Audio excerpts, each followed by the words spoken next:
Welcome to Larry the Alchemist, and on today's episode, more debut albums. We're talking about the first Rainbow album, Ritchie Blackmore's Rainbow. So Ronnie is in his band Elf, touring with Deep Purple. Ritchie hears him. Here's what an amazing voice he has. Ritchie getting slightly dissatisfied with Deep Purple. They decide originally that they're going to record a single, Black Sheep of the Family, which is a cover tune by a band called Quartermass. That eventually leads to them putting the band together and putting out a full-length album. The guys from Elf carry over, then they use that as the backing band, which features Mickey Lee Soul on piano, Gary Driscoll on drums, and Craig Gruber on bass. Craig Gruber has an interesting connection to Black Sabbath.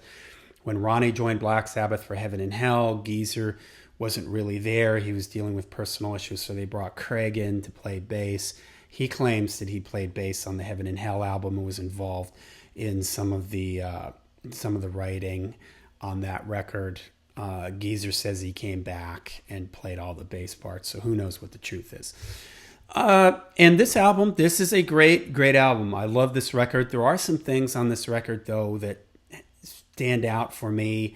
Like, for instance, it did feel like they're a little bit of holdover from Ronnie's Elf era. Elf, if you've never heard them, was a very kind of boogie-woogie, stride piano, blues rock type of thing.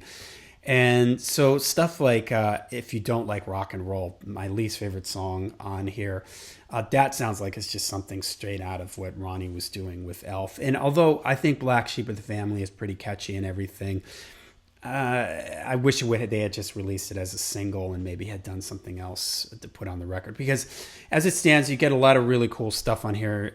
You get sort of this medieval Renaissance classical thing from Ritchie, which I always love. You hear that in stuff like Snake Charmer, the famous Ritchie Blackmore Snake Charmer scale, which is like this Phrygian dominant scale that Ritchie likes to use. Temple of the King has kind of a laid-back acoustic guitar, classical guitar, Renaissance type feel. The lyrics are just great. Ronnie's lyrics just sort of minstrel type lyrics to just fit so well with what Ritchie wanted to do at this time. Man on the Silver Mountain, I mean, that you could argue that that's like one of Ronnie's signature songs. When you think of Ronnie, you think of Man on the Silver Mountain. In fact, I believe on his grave it even says the Man on the Silver Mountain. So super cool song. The riff is, in my opinion, better than Smoke on the Water. I find Man on the Silver Mountain to be more, it's very Blackmore-like. Blackmore playing the two-note dyad things, fourths that he loves to do, but it has this sort of snappy feel to it. Nobody seems to play that riff just the same way Blackmore does. When everybody else plays it, it always sounds so heavy-handed to me. I'm thinking of like when Craig Goldie used to play it with Dio, but Ritchie has this certain touch here. And Man on the Silver Mountain is just great. The lyrics are great. The guitar solo is great. It's just a great, great tune. Self-Portrait is awesome. I love the sort of 6/8 feel to that, and that rolling, that main riff is super cool. Again, it's got these sort of slightly dark lyrics to it. Catch the Rainbow.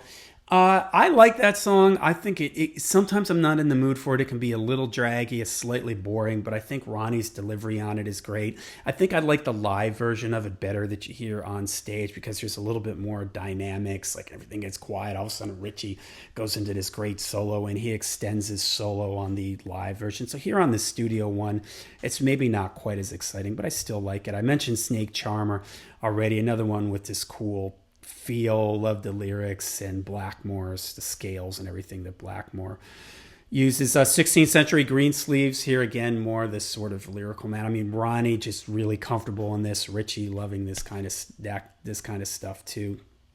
Another great one. It's got sort of a heavy feel to it, but again, it's got these dynamics to it that I just really like. Still I'm Sad. This is a cover version of a Yardbirds tune, and if you've ever heard the original Yardbirds version, it's very plodding, and it has all these vocals to it, and it never really sort of, my opinion, doesn't really pick up steam here. This is an energetic, upbeat guitar showcase type of thing. Another one that when they played this live was just awesome. I love listening to Ritchie play and shred on this. Ritchie's guitar tone across this whole record is just fantastic. I also love this cover. I think this cover is super cool. A castle that's really like a guitar thing. So, maybe it's a little strange. It's a little bright with the rainbow and everything, but it's cool. It's Ritchie Blackmore's Rainbow, so I guess it all makes sense in the end.